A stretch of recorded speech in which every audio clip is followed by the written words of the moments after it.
Hey, this is Lou Mangello from WDW Radio, and you're listening to the Five-ish Fangirls podcast. Let's do this.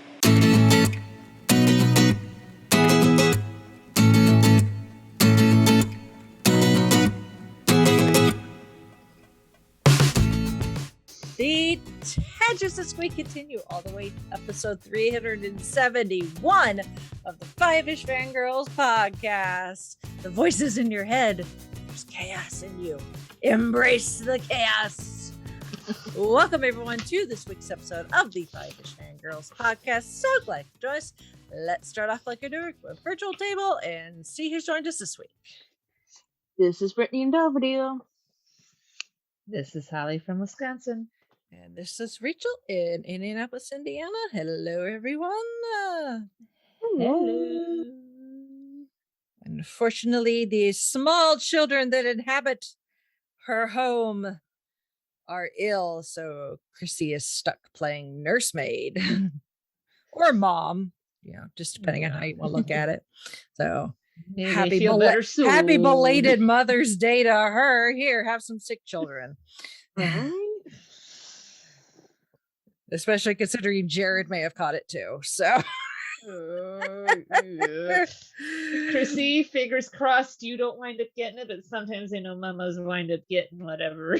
Yeah. Yep. Children, they love to share everything with their parents, including their germs. Yep. So hopefully it's something they get over quickly. Yes. But in the meantime, she shall be joining us in a otherworldly kind of way. Spiritually. Yes. And thankfully not a voice in any of our heads. Yeah. Foreshadowing. That blinks in and out. Yeah. But first, we need to do the news, although there's not a whole lot of news. So I thought about including the Avatar 2 trailer, but honestly, I don't care. So Sorry, Sean. yeah. I don't care. I didn't care for the first one. Pandora, the land at Animal Kingdom in Florida, the Disney park, beautiful. Fabulous. The attractions there, fantastic. So it's like, if you want to be in Pandora, I'm totally down for it. I love it. Do I want to watch more of it? Not necessarily. So sorry. That being said, I did want to talk about the Al Yankovic story. Gimme. Oh my goodness. So it was in the comments that somebody reminded me that, like, if you watch it, I'm a huge Weird Al fan. I can tell you that based on the trailer, this is not historically accurate at all, on purpose. What Al is doing is, as best as I can figure, at least based on the trailer, best we can figure, we being the internet mind that is the internet, the hive mind, is like almost 10 years ago, there was a Funny or Die video put out with the same title. But it has like Olivia Wilde and a bunch of other celebrities in it. I forget who's playing Al in it, although actual Weird Al in it plays a like record executive in this makeshift. But it's just a fun trailer Funny or Die did, which I'll have linked in the show notes, from like 2013, where it was just kind of making fun of bio movies. So what they've taken is actually turned that essentially fake Weird Al biopic trailer and actually turned it into a feature-length movie. So yeah, because Weird Al in reality is the most clean cut guy ever. Like never done drugs, doesn't drink, he's a vegetarian, you know. he's never had an affair with Madonna. So anybody that doesn't know Weird Al is probably gonna see that and be like, first of all, just the trailer itself, it's just weird, which I mean is totally appropriate. But I think what they're doing is because we've had these biopic movies like Bohemian Rhapsody and Rocket Man and Ray and Walk the Line and stuff, that he's like, okay, I'm gonna do a Weird Al biopic, but it's gonna be a parody, which is what he's made his living doing. Exactly. He's gonna parody the biopic using his life. I'm sure there'll be some actual factual stuff in there. But still, I think it's absolutely hilarious. And Daniel Radcliffe as Weird Al is just, it's so left field that I think it actually works. Maybe. Yep. We'll see. And Weird Al's got a formula that's worked for him for so long. It's worked for the last 40 years. So don't change it. As the old saying goes, if it ain't broke, don't fix it. Exactly. So I you know, because I mean this isn't going to be released theatrically. It's going to be released on like the Roku channel or something. Oh, cool. So you know, they're not going for an Academy Award or anything with this. It's pure entertainment, and for the diehard fans, I know we're just gonna get an absolute, you know, kick out of it. So, but the people that don't know actually, all the people that don't actually know Weird Al are gonna probably watch this and be like, "What the F is going on here?" Just don't ask questions, kids. Just lay back and enjoy it. Yeah. Exactly. Buckle up and enjoy the ride. So, but I'm looking forward to it. So I think it'll be hilarious. And yeah, for the diehard Weird Al fans, it'll be really fun to watch and look for like all of his celebrity friends. I'm sure we'll be making cameos and you know, all the use of his music and the like. So it's just going to be fun to watch and very highly entertaining, I'm sure. Those of us that get it will be entertained. Those out there that don't get it, I'm sorry. Think of it as like This Is Spinal Tap, but the Weird Al story, you know. It's going to be like along those lines. Yep. Meet the Ruddles. Exactly. Yes. I'm picking up what you're putting down. Yay! Good, you got the reference. Yay! I understood that reference. Yes. So yeah. So keep an eye out on the Roku channel for that sometime later this year, I think. And then in news that kind of broke the internet yesterday. Yeah. Nothing like doing it a week early from everything that was floating around on the interwebs. Yeah. Which, you know, Brandon from the Brandon Peters show had said something, and I commented. He's like, no fanfare, no nothing. I'm like, my guess is it was gonna leak, and they wanted to get ahead of it. They probably did have something. Good.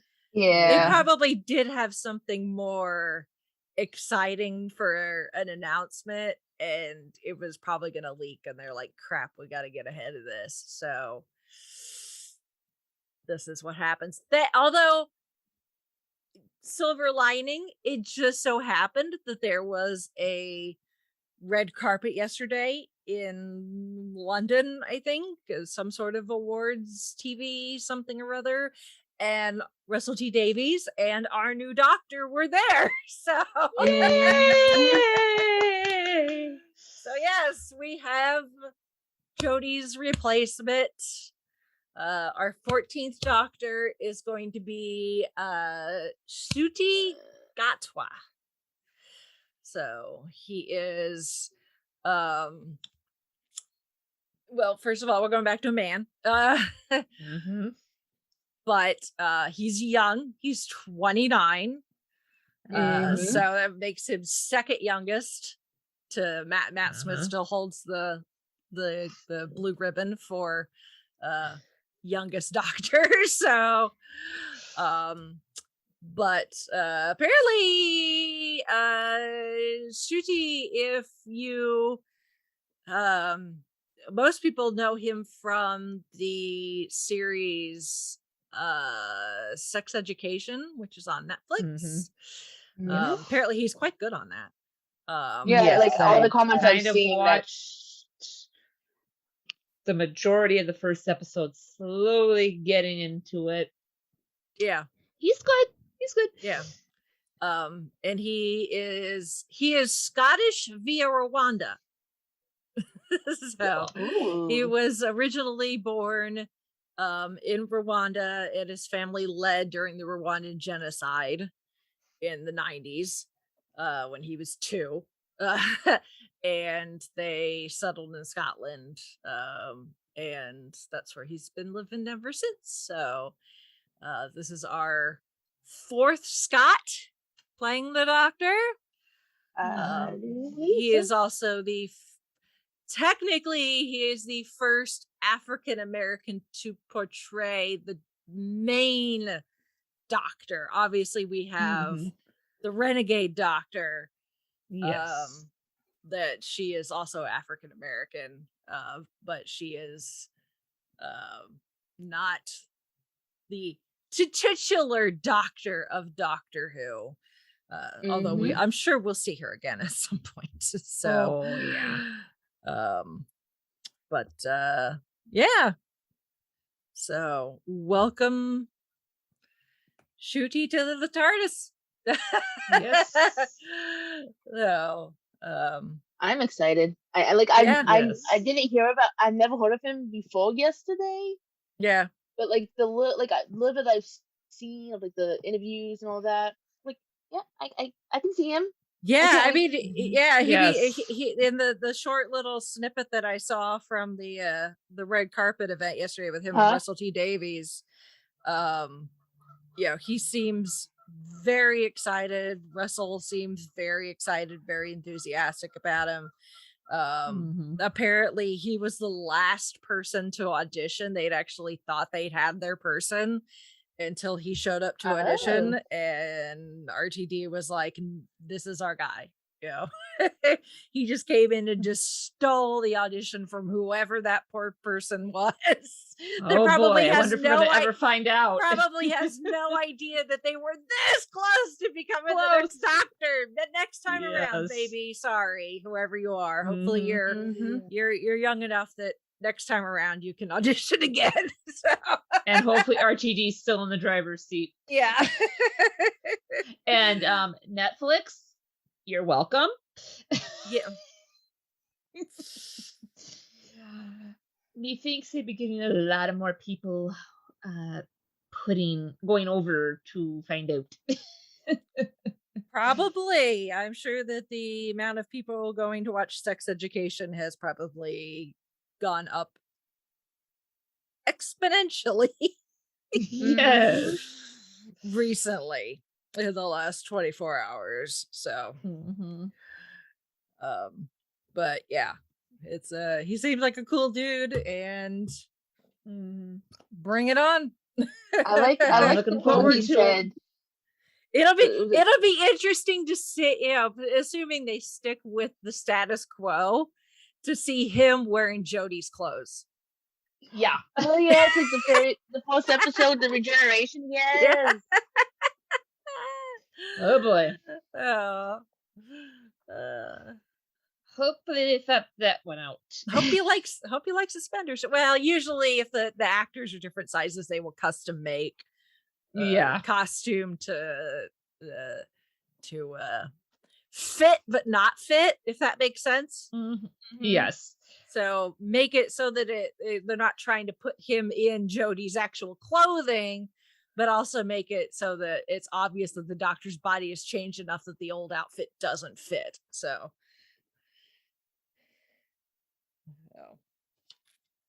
but yeah, so we've got our new doctor. Yay! Welcome to the club, dude. This is gonna be a bumpy ride. Yes. But it's gonna be fun. Yes. So.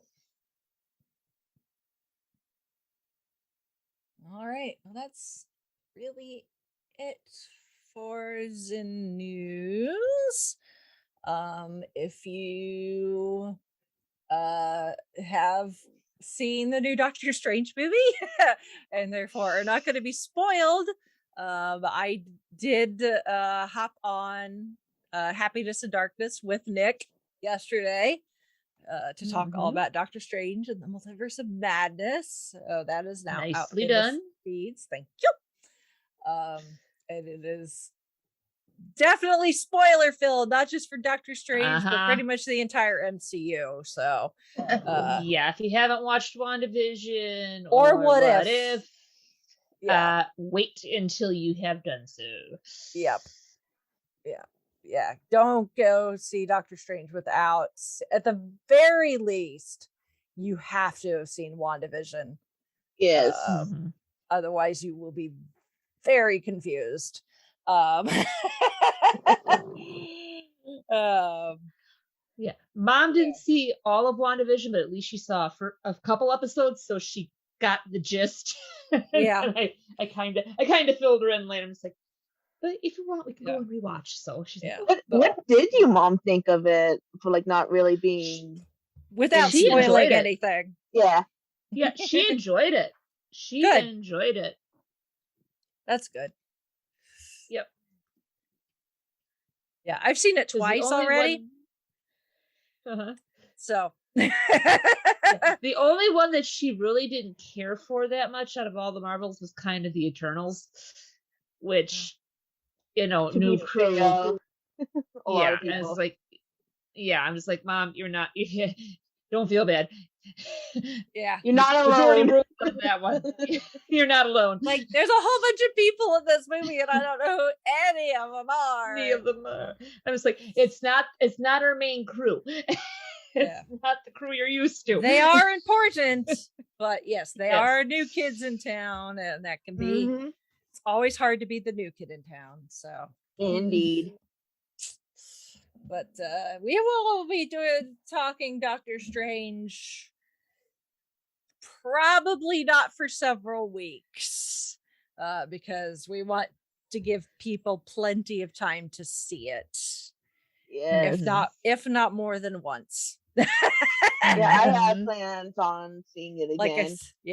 I mean, like, me too. I saw it opening night Thursday night, and Holly did too. And we were both in the designated Doctor Strange, our MCU chat that we just changed the title of it for whatever movie is due out.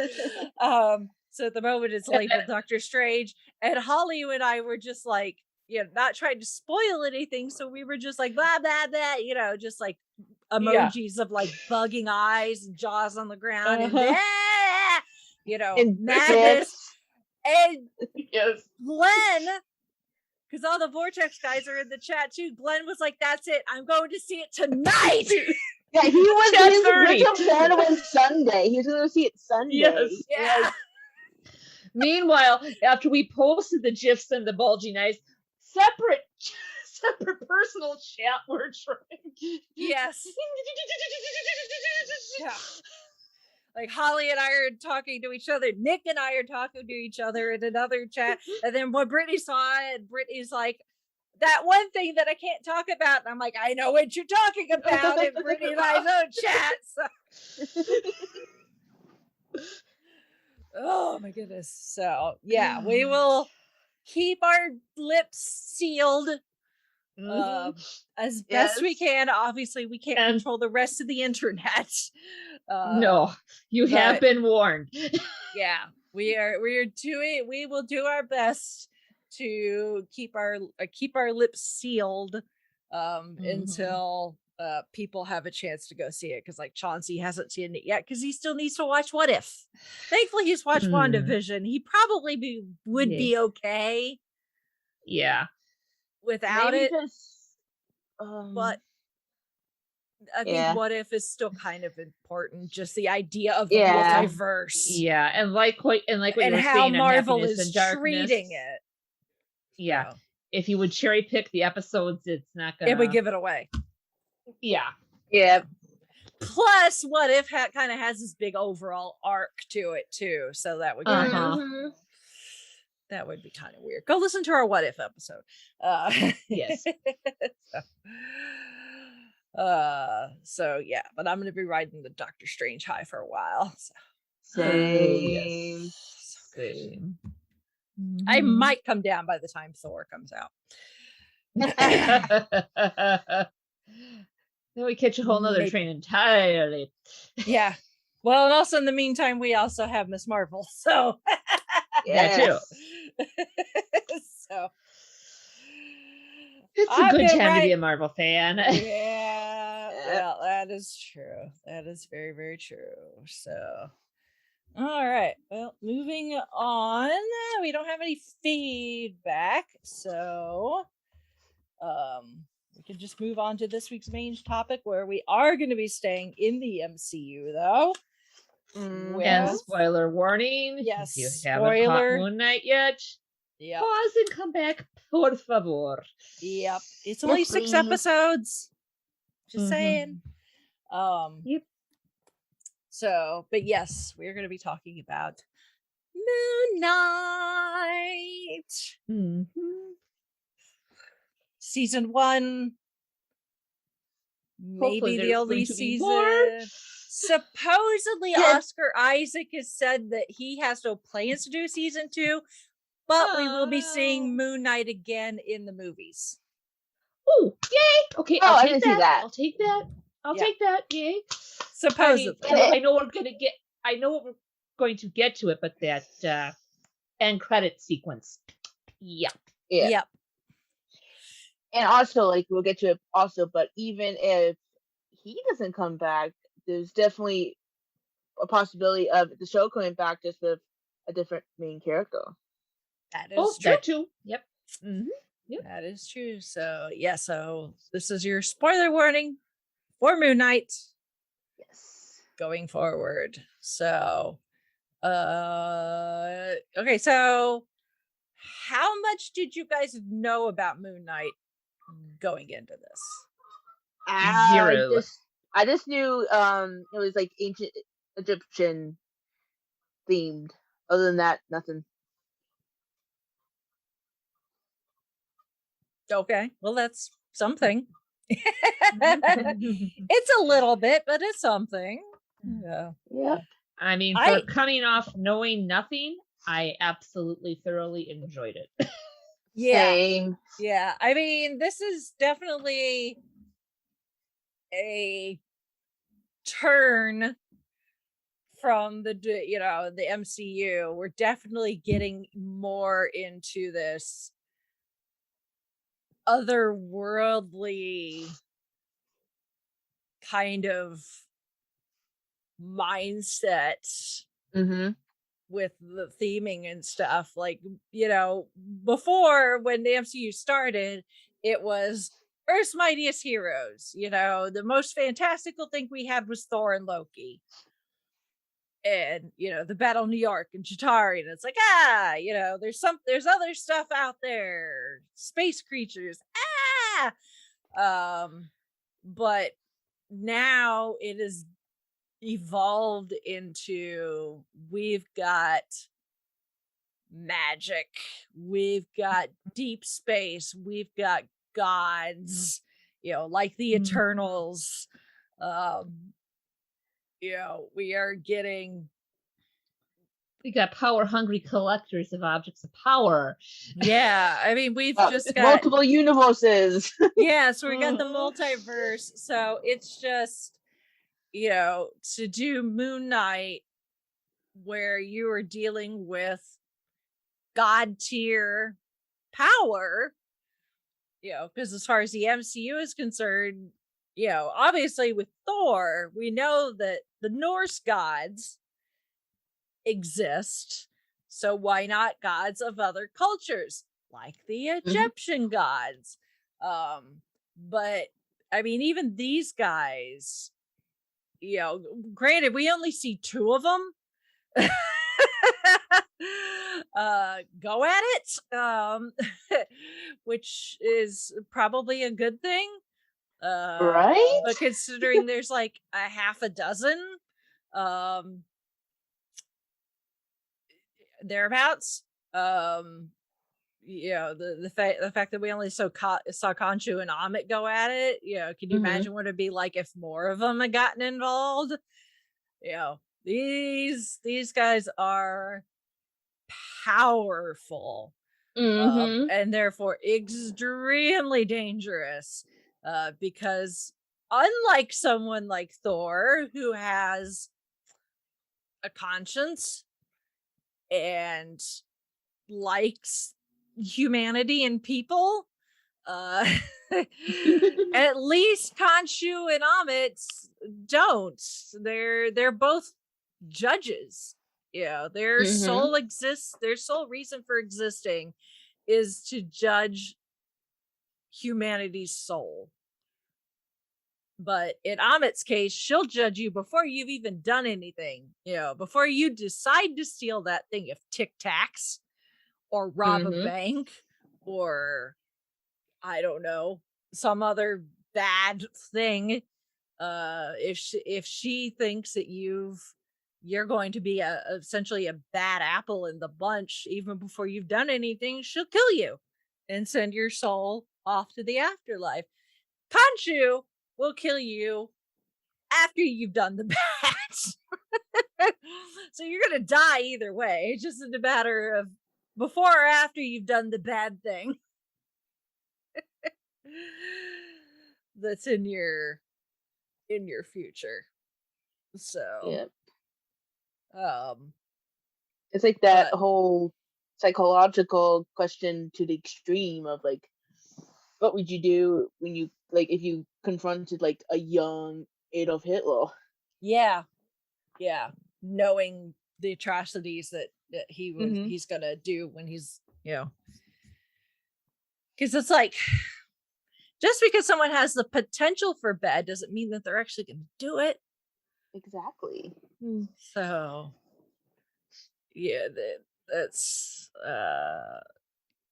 at least what Khonshu is doing is kind of like the judicial system, just on a very, very large tier. So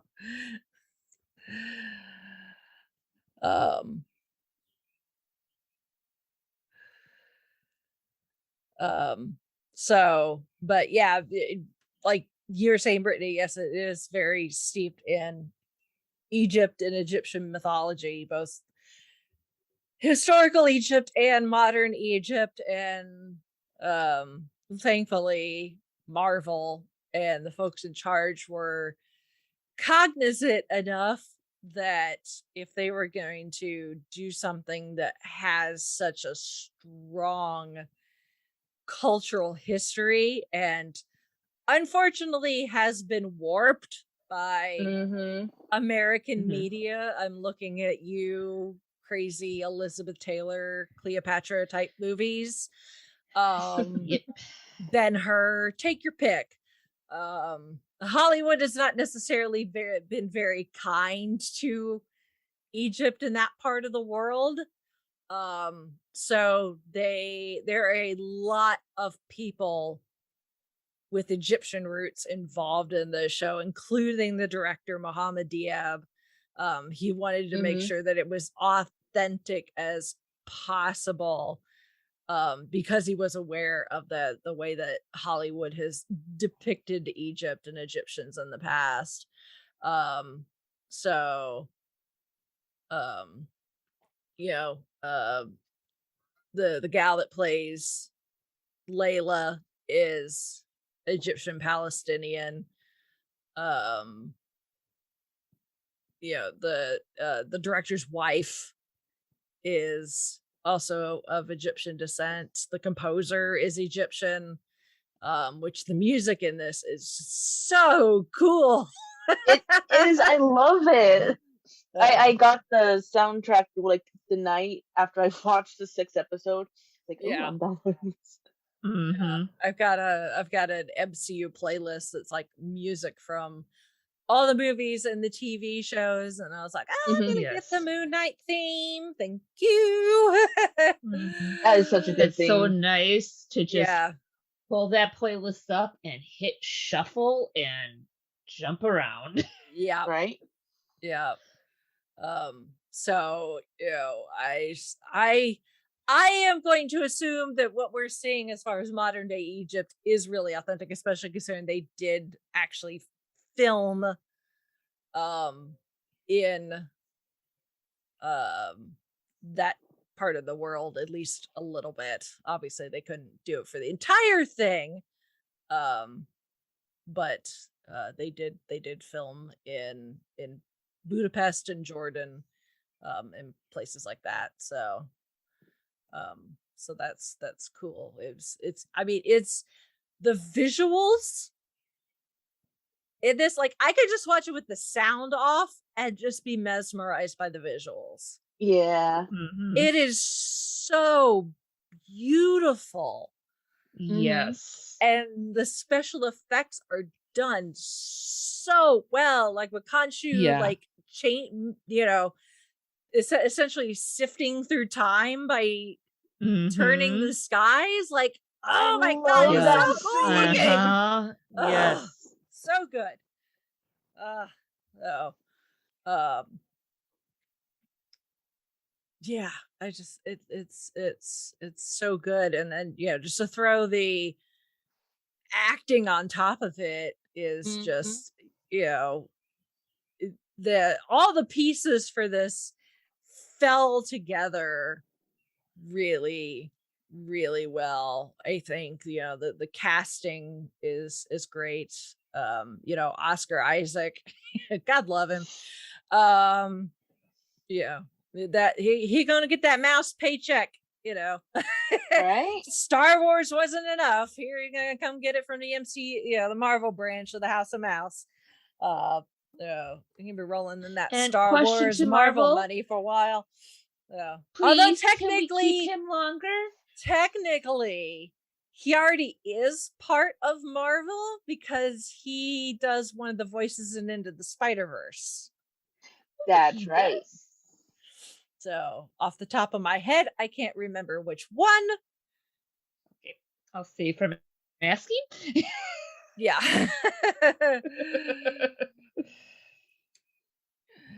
Because I've got the memory of a goldfish, kind of like Steve's goldfish.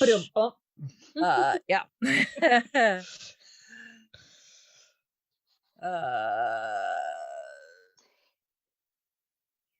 He is voicing Miguel O'Hara in Spider-Man Across the Spider-Verse. So, Oh. he's going to be the voice of Solid Snake, or he's going to be Solid Snake in the Metal Gear Solid movie. Interesting. Ooh. Apparently, he's also playing Francis Ford Coppola in a biopic. Interesting. Interesting. Very interesting. So we have multiple Anyway. chances of seeing him Yep. or hearing him in the case. Yeah. So, what's interesting is the way that they filmed this, because Oscar, either as Mark or Steven, has to sometimes act against himself. You know, early on, obviously it's in reflections, you know, Steve keeps seeing Mark in mirrors and stuff, and then eventually they end up dead. And so we have both of them not sharing one body for a little while there while they're in the afterlife. But instead of using just like any old body stand-in, or like, you know, sometimes they'll do like tennis balls on sticks and they'll be like, look over here, this is the monster. And then you've got the poor actor being scary. Yeah, being like, oh, tennis ball on a stick. Oh, it's a scary monster. Ah, yeah. It is what it is. Actors do it really well. But they had Oscar, instead of just being just a random whoever standing in, like a stunt double or whoever, they had his own brother do it. Oh, Cool. that's a good idea. Yeah. So Michael Benjamin Bro Dameron apparently is his nickname. Oh, Dameron, I love it. Yeah. Nicely done. Yeah. They had him stand in when Oscar was filming scenes where he would essentially be acting against himself. So that's pretty cool. Because Oscar said that his brother is the closest thing to him there is on Earth. And they're so close that you know they'd just be able to feed off of each other's energy, and it would be like he was acting against himself. So very smart, very, very smart. That's almost right up there with using Linda Hamilton's twin sister in Terminator 2. Yeah. So, and apparently Ethan Hawke was brought in because he and Oscar Isaac are neighbors. Yep. I just read that fact. Yeah. So, and you know, as executive producer on the series, Oscar has that kind of pull. So, what's interesting though is Arthur Harrow, our villain, in a way, although he ends up being more of a lackey for Ahmed,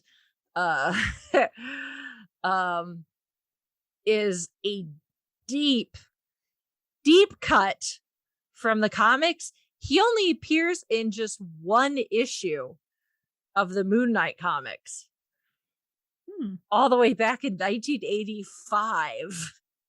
Ooh. But they decided to go with him because Moon Knight's most well-known villain is Bushman, who is very similar to Eric Killmonger.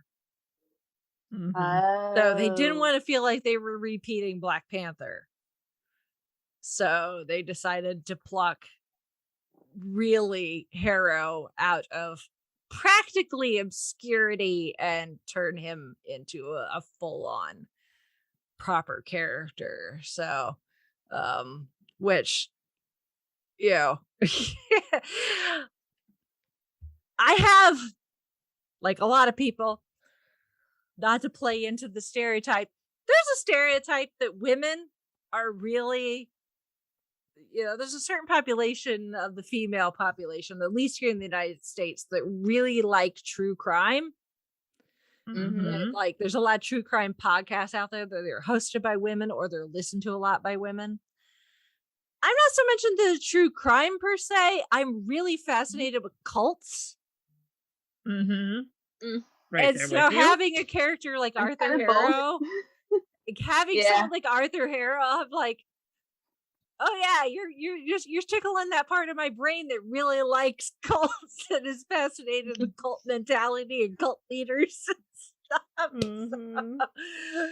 It's like, where's this going? Where's this going? It's like, I know this is not going to go someplace good because with cults it never does, but I'm kind of here for the ride.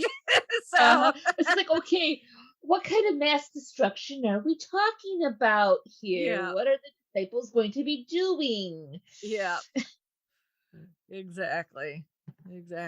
So, but obviously the biggest, aside from the obviously Marvel superhero related stuff, which is really, really cool, Moon Knight's costume, all versions of it. The fact that Steve is like, oh, a suit, and he like 3-piece suit, like waistcoat and tie and pocket the square. Colonel Sanders special minus the bolero. A little bit, actually. You know what he reminds me of when he's in that version of the suit, which actually does have a name. I think they call him Mr. Knight in that form, which it comes out of the comics. It's not something they just made up. But does anybody remember? Oh my goodness, I think this was in the 2000s or maybe the 2010s that they've done it a few times, but it was, I think, the most successful, I think, the first time around they did it. But does anybody remember the TV show? Oh crap, what was it called now? I don't remember.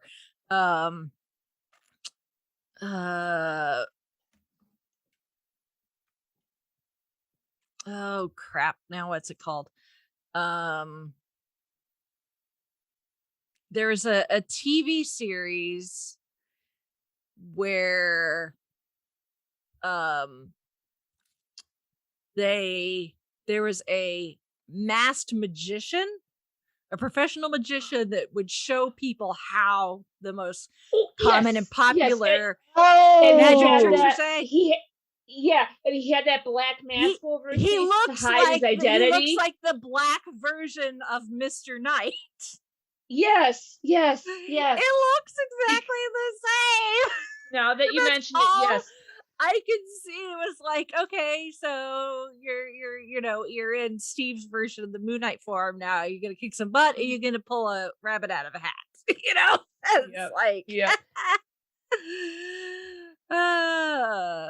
oh my goodness. He wore that mask to protect his identity because he knew revealing the secrets would get him in trouble with which he ended up revealing who he was at the end of the series. But it's just the entire time with the Mr. Knight look of like, you look like the magician. You look like you're gonna show me how to walk on water or sew a woman in half. And not to tell anybody else. Yeah.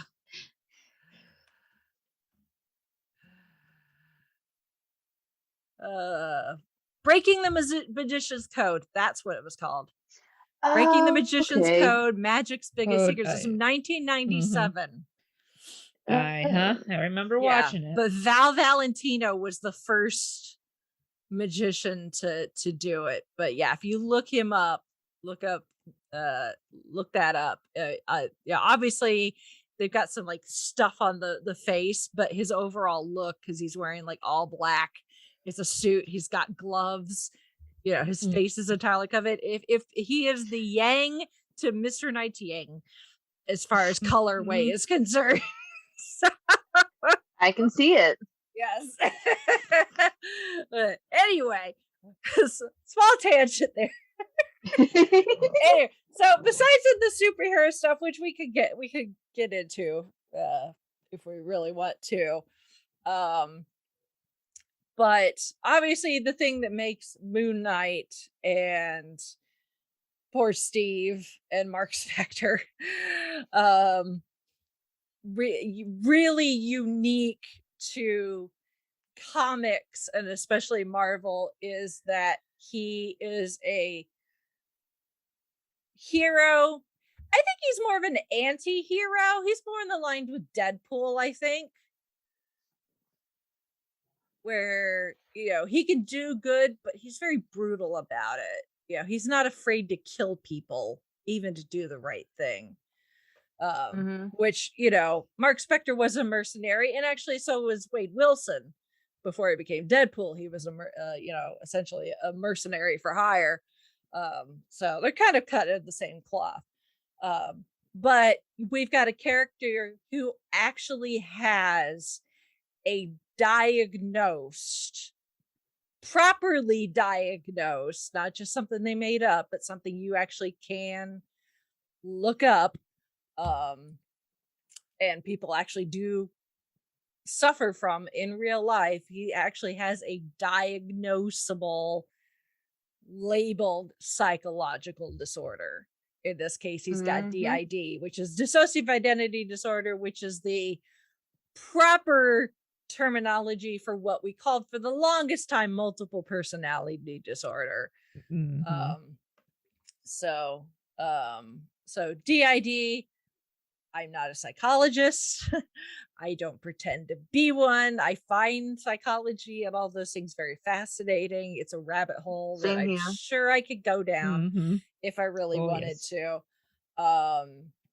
I think when we got like our first look at Moon Knight, like when we got our first trailer or whatever, I think I mentioned that it's one of their very early episodes, but Capes on the Couch, which is a superhero themed podcast where one of the guys is just a big comic book fan, and they're both comic book fans, so one of the guys is an actual psychologist.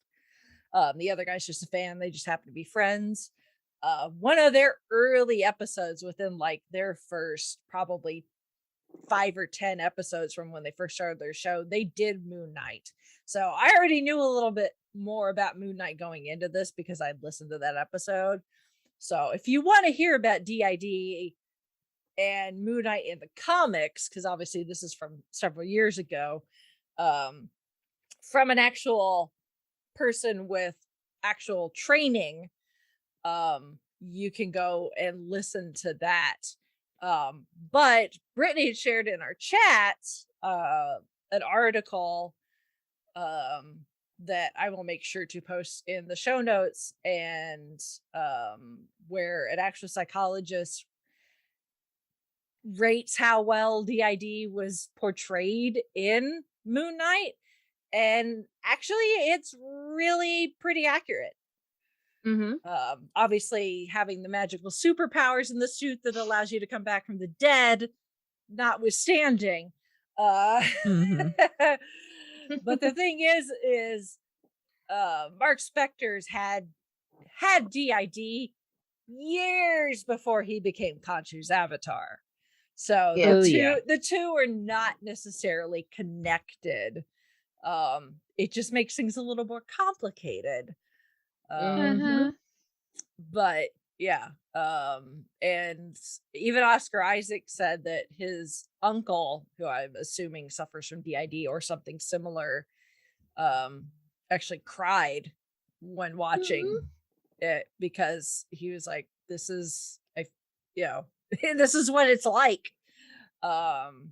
So obviously it's not completely perfect because we are dealing with comics and superheroes and stuff that's not actually Mhm. real world. But overall, from what I understand, from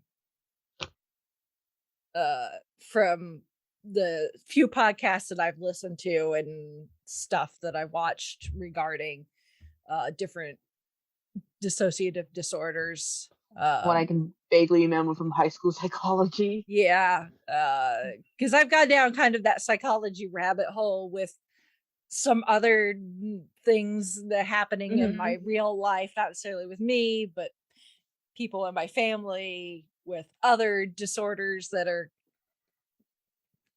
not kind of in that same family. I'm not sure exactly how the DSM-5, which is the most current volume of the mental health, essentially Bible, at least in the United States, how they group those disorders together. So I don't know if like DID and bipolar are in the same family, maybe they're cousins. So like I said, I'm not a psychologist, so I'm not going to try to say things where I have no idea. But yeah, even for what I know about DID, when you strip away the fantastical comic book stuff, yes, it is actually pretty accurate, which is really cool, actually.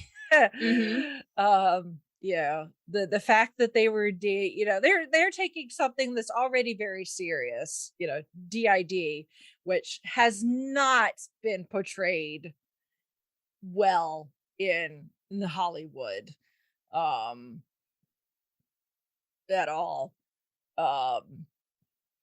To so mental health, really, just depiction of mental health in general has not been treated well in Hollywood. Yeah. So it's like the fact that they're already dealing with something so serious and handling it with the seriousness that and that it deserves, but then also all the cultural stuff, like any other people out there could have potentially really screwed this up if they had let one go over the other. Like, oh, we're gonna make sure this is really culturally accurate to Egypt, but the mental health stuff, they're not gonna, people aren't gonna know. Anybody can visit Egypt, not necessarily anybody knows people with DID. Or vice versa. It could have gone the other way too, but the fact that they did both, where they had both two things that were extremely, that needed to be treated with some seriousness, and they did it well with both, I think is just, the director and the people writing the scripts and everything, gold star to them. Yeah, right. And they even got in the fact that Mark is Jewish. Yes. They don't And that use it a whole lot, but they made sure to not leave that out too. So it's I very think strongly really cool. used during that one emotional episode. It's so hard to watch. Oh my god, yeah. I was like, watching the series, going into the final episode, I was like, obviously we need to stop Amit and Harrow, but it's like, what is it that caused Mark to split and develop this other personality in the first place? And I was like, it's not, it's probably not going to be pleasant to watch. No. And no Parent of the Year's awards to Mark's parents. Yeah, definitely. So I mean, it's hard to watch, but it's also unfortunately accurate to some people's experience. That's it is. There's a reason that people develop things like DID or PTSD, or there's a number of psychological disorders that can stem from childhood trauma. And it just so happens that this is what happened to Mark. The fact that his brother unfortunately died, and and his mom could just never get over it and blamed him and took out, she needed help. And the problem is Mark's dad didn't know how to deal with it, so he just tried to pretend that everything was fine, which that doesn't fix anything. So he tried to make sure that Mark still had birthdays, and tried to pretend that his wife hadn't turned into a raging alcoholic and was becoming extremely volatile, and eventually she starts beating Mark, and instead of getting her help, he just kind of stuck like an ostrich, stuck his head in the sand, like if I just pretend everything's fine, everything will be fine. And unfortunately that's not how it works. But the fact that I don't know how common it is for someone with DID for one of their personalities to be based off of a piece of media. Because in universe, young Mark was this fan of Dr. Stephen Grant, kind of this Indiana Jones type character. Mm-hmm. The Tomb Buster series. Yeah. So I don't know how common it is for one of their personalities to be based off of something that already exists, even if it is fictional, versus something completely made up. But I'm sure there's probably some outside influence, would be my guess. Even if it's not that, like, full on taking on the name of a fictional character. Mm-hmm. I can see like someone like getting like hints in I'm trying to think of a word like personality traits. Yeah. Like the heroes from like their either real life or shows and movies they've watched. I can see that being a thing for them. Yeah. Someone to protect them. Yeah. So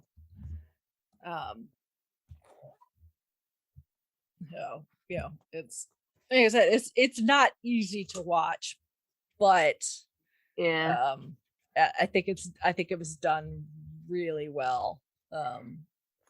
So that being said, we got another personality that pops up at the end. Yeah. Yes. Say hello to his little friend. Yes. We get like a tiny hint of it, and I think the third episode where Mark thought it was Steven, but it wasn't, but they never really touched upon it again until the end credit of the last episode. Yeah. Like, yeah, there was I think a couple of times where they'd end up in a fight, and then we'd get the blink and see the end result of it, and they would be very confused. Like, did you do that? Oh, did you do that? Oh, yeah. No. Who did do that? Yeah. Me! Surprise! Yeah. There's no time to think about it because crap's still going down, and we still have cupcakes to throw at people. Do not watch Moon Knight while hungry. Yes. Oh. Between the steak and the cupcakes and the salad. Yeah. 3 episodes in, I was rather hungry. Yeah.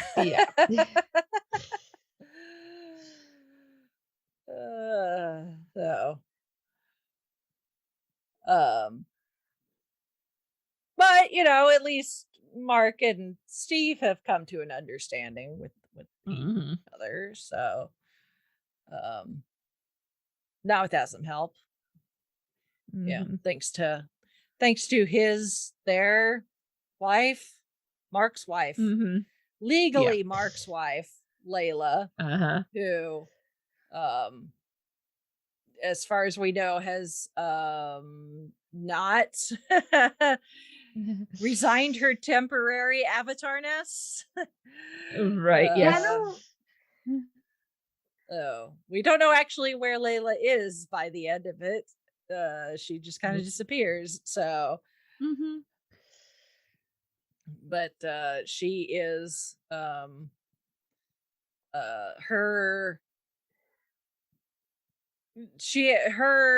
being her avatar it actually is a character. She's the Scarlet Scarab. Okay. So who is an actual character. The girl or woman is a different has a different name, but the Scarlet Scarab is a actual comic book character. I will put a link in the show notes of a video that got suggested to me on YouTube. I have no idea why, all about Khonshu. Cool. Don't know why that was suggested to me whatsoever. No. Yeah. Yeah. So if you want to learn a bit more about Khonshu, you can go watch that watch that video on YouTube. It's called Khonshu, the God Eater who became a defender. Not Marvel Defender type. So, no, but once again, special effects, Khonshu, so cool. Yes. I Oh yes. So cool. Oh, I mean, all of the gods that we get to see, just look really, really cool. I mean, even Amit for being a giant crocodile, alligator. I think technically she's a crocodile, which is different than an alligator. So yeah, crocodile makes more sense. They're more like they're more Egyptian than alligators. yeah, I think crocodiles are more common. Yeah. Yeah. So I mean, even she looks cool. She's scary as hell. Oh but yeah. still looks really cool. But I think my favorite was Tauret. Yes. Yes. Especially at the end of the the third episode where they see her and she says hi and they both go yeah. their collective crap. She's a nice hippo. That's at the She end of likes the them. fourth. That's at the end of the fourth episode. That's the yeah. fourth one, I think. Where she they just open the door and she's like hi, and then we get like the full episode with her in episode 5. So yeah, but she's a hippopotamus. Yes. But she is an Egyptian goddess. She's the Egyptian goddess of childbirth and fertility. And she helps guide souls through the duat, into the afterlife. So helps balance those scales. Yeah. So, but I loved her. She's so funny. Oh, and realistic too, because I was kind of watching because every now and again after she speaks, you'd see her ears move like an actual they're so water, cute. or in the water. Yeah, she was done all via motion capture. So like the Hulk and stuff. So awesome that the video capture was just plain fantastic. Yeah, it's a combination of video capture and then them doing the editing, after the fact. So, but yeah, so, but yeah, I think she was my favorite. She's so funny. She's just so Cyrus isn't gonna like this, but here we go. And then Layla's, she's like trying to convince Layla to be her avatar, and Layla's like, no, I'm not having it. And then Layla's like, okay, finally, temporary avatar. And then Tom Wett's like, oh, we're gonna have so much fun. I have the best outfit planned for you. Yes. And my mind went I had so many ideas what they could have looked like. I was like, like, I got a new bestie! Yay! Yeah. Oh my god. So funny. Yeah.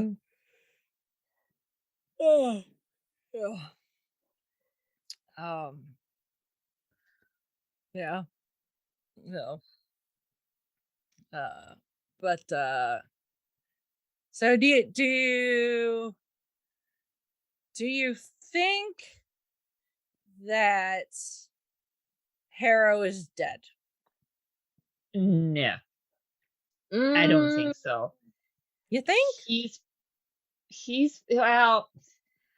Yeah. Oh, he got.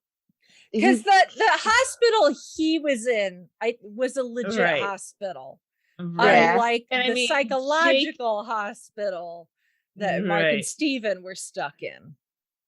And I mean, Jake technically did shoot to kill, but maybe it was a warning shot. Apparently, Jake Lockley, as a comic book character, is very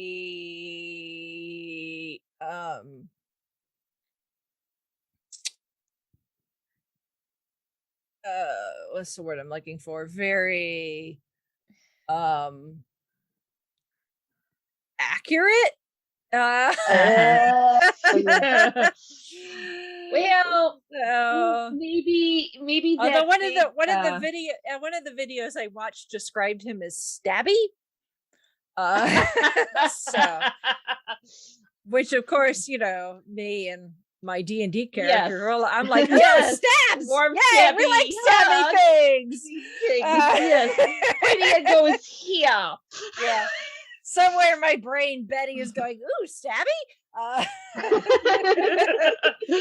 Betty, no, when this is not Tinder. Oh my! You're like, swipe right.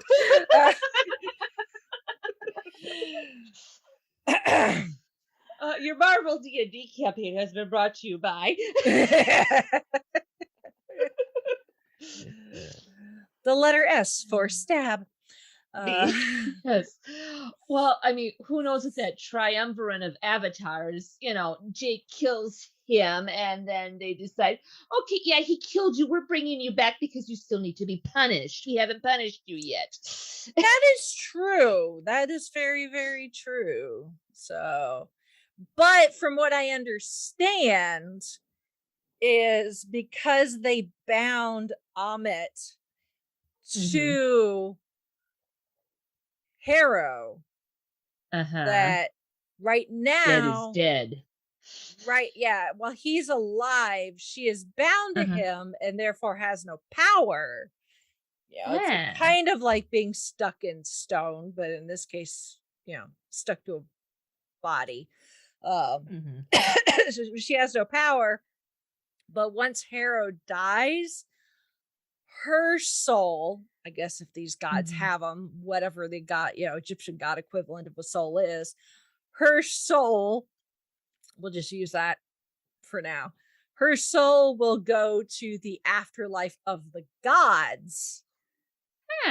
And the other gods can rain judgment on her there.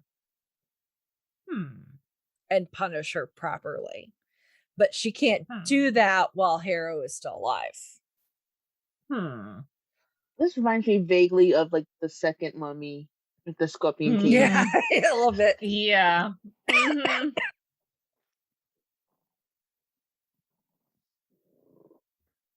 Interesting. So, at least that's the way it's supposed to work in Egyptian lore.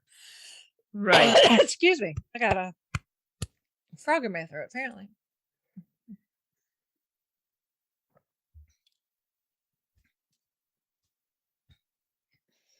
I tried to swallow some Egyptian sand. Don't be doing that. That's not good for you. Yeah, I know. I know. So I could maybe see them just killing off Harrow just to get Amit out of the way. True. So that we don't have to rehash that again later, especially if we don't get another season. Right. Because likely we're going to see Jake, Mark, Steve, whoever. Like we need another Steve in the MCU. We've got Steven and Steven. Now we got a Steve. There's a lot of Stevens in the MCU. Anyone else notice that? Yeah. And a couple Peters. So yeah. We got P squared. We might have Steve cubed. Yeah. Yeah. So Moon Knight. Let's just go with that. Let's just go with the Moon Knight. Yeah. We will likely see Oscar Isaac, aka Moon Knight, again in Blade. Ooh, nice. So I always forget that's coming out. So, we got Moon Knight. We're getting the Black Knight. We know where the Black Knight's going. Again, thank you, Eternals. So why not Egyptian gods, vampires? Sure, why not? Sure, no, yeah. There's a connection there somewhere. I mean, and then, because Khonshu, very much like the Fae in the Dresden universe, the way things are worded is very important. Khonshu agreed after resurrecting Mark a second time that if they helped him defeat Amit, he would because as far as Mark and Steve are concerned, they're the only ones. So Khonshu was like, yes, I will release the two of you from service, knowing full and well that there was at least one other one in there. So Khonshu pulled a Fae right there with that agreement. Yep.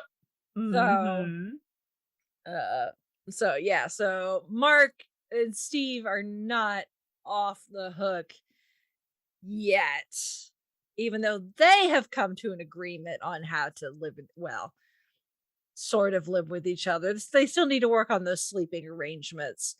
I would say that there's no them and a certain criminal profiler from a certain TV show that unfortunately got canceled way too soon. You know who you are, Fox.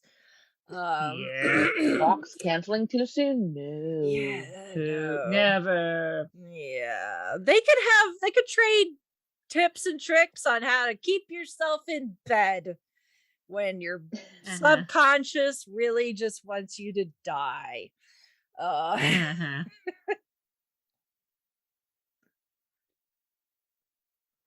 But with Jake in there, maybe it's a good thing to keep the ankle restraint on. Yeah. So I'm assuming Jake maybe Jake did that. Lockpick. Well, I mean, obviously Mark knows how to lockpick because he wasn't. I'm sure that's part of the mercenary trade. Right. To be able to get Steve off into the Alps.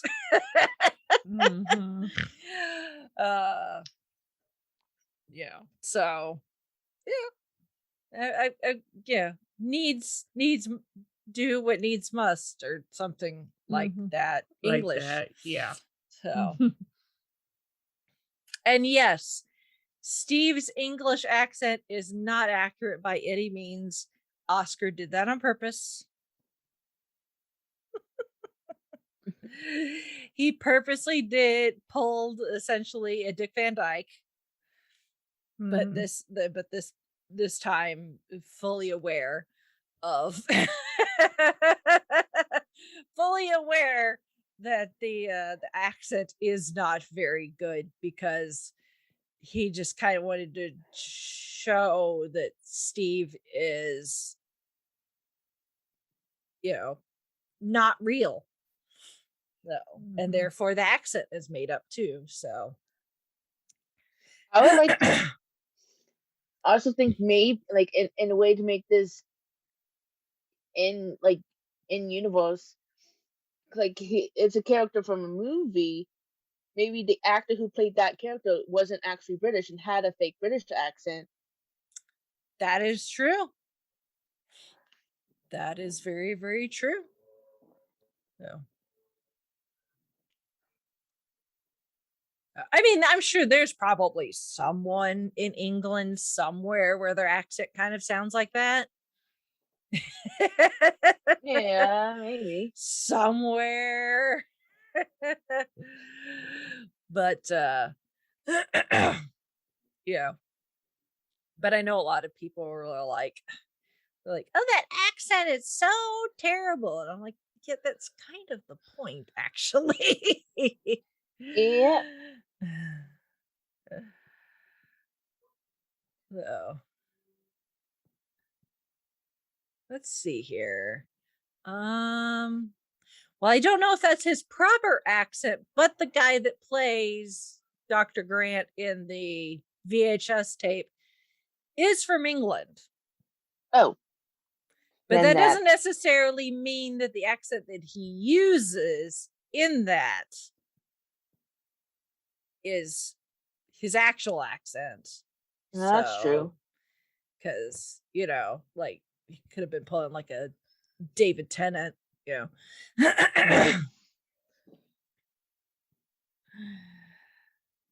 been like plenty of times where like there's actors, mainly like British or like over there, they would have an accent, and like when I actually hear them talk, like an interview, it sounds totally different. I'm like, what? Okay. Even when they play like a British character, the accent's different. Yeah. Well, because sometimes it depends on what type of character, if you're doing something more That's true. upper class, you need to sound more like you might be royalty or something, a member of the royal family, as opposed to, someone more lower class. But whatever. So, I thought it was fun though. It's like, that's still better than an English accent I could ever do. So fair play to you, Oscar. So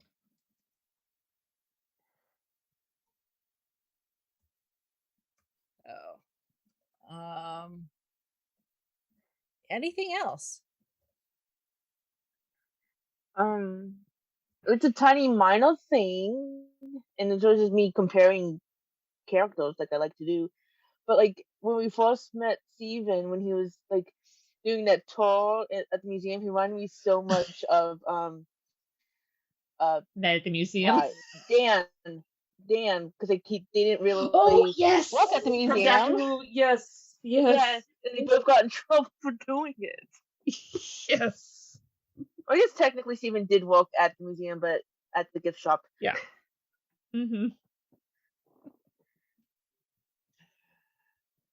Yes.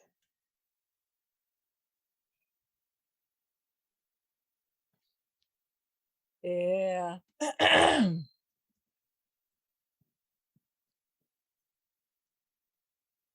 No, I liked it. Me too. Yes. If we don't get another one, it's not the end of the world, just because we know we're going to see that character again in the movies. So we got his origin story essentially. So now he can jump into the MCU, and those of us that have been watching can be like, oh look, it's Mark / Steve / Jake / who knows how many other how many other identities are in there. Yeah.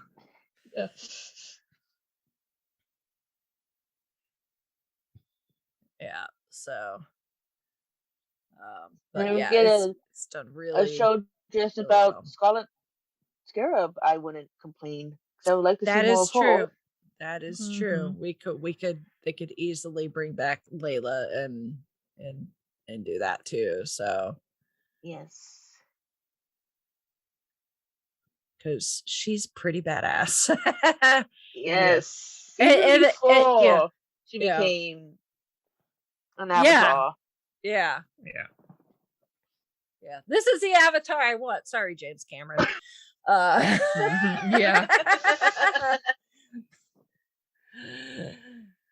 Give me these avatars.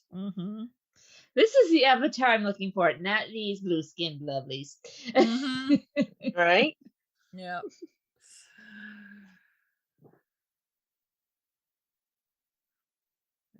All right. Cool. Well, if any of our listeners want to give their 2 cents on Moon Knight and what you thought of it, you can do so by sending us your feedback.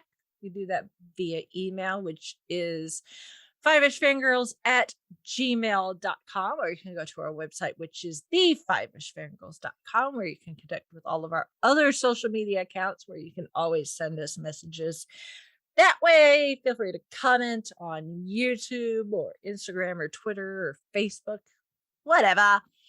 Also on our website, there are links to the ways you can financially support us, including our merch shop, which I have now uploaded our new logo. So if you want to And get a lovely logo it is. if you want to get the new merch with the updated logo, you can do that. And then there's also Ko-fi and Patreon, so you can support us that way. And then the Goodreads book club is also there. New month, new book. Woo! So you can go join the discussions there, especially while we're waiting for Doctor Who to return for Jodie to regenerate into Shooty. So I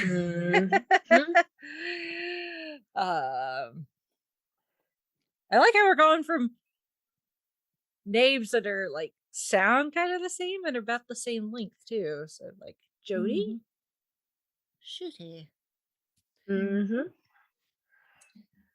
Should be fun. So there is all of that and a bit of housekeeping here at the end. A heads up, we will not have a new show next week, because if you follow him on social media, you know at the moment that Neil Gaiman is doing a tour of the United States, doing kind of a live discussion on, he sits on stage, and I've never been to one of these things before, so I'm not sure exactly how it's going to go. I'm assuming he's going to read stuff out of books and answer questions and tell stories about his life and probably about parenthood and what life has been like, for him, during the lockdown and all that fun stuff. If he mentions anything about Good Omens 2, I'll definitely let you know. Or Sandman. Oh, yes, please. Yes, please. Yeah. But Neil is going to be in Indianapolis next Monday night. So, and I'm going to go see him. So there won't be a show because I have a enjoy very loosely air quotes date with Neil Gaiman, me, and several thousand other people. Yep. I'm very excited to see Neil Gaiman in person. So, yes. And hear him talk. It should be a lot of fun. Yeah.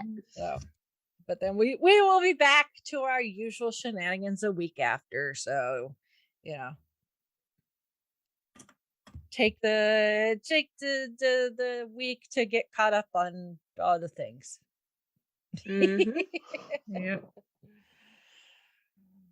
And hopefully fandom news won't go kaplooey between now and when we return. Yeah, we can only hope. Right? Yep. So, alrighty then. With that, we shall sign off for this week. This is Brittany Belvedere saying good night. This is Holly from Wisconsin saying good evening. And this is Rachel in Indianapolis, Indiana. I'm gonna go see Neil Gaiman. I'm gonna go see Neil Gaiman. I am so excited.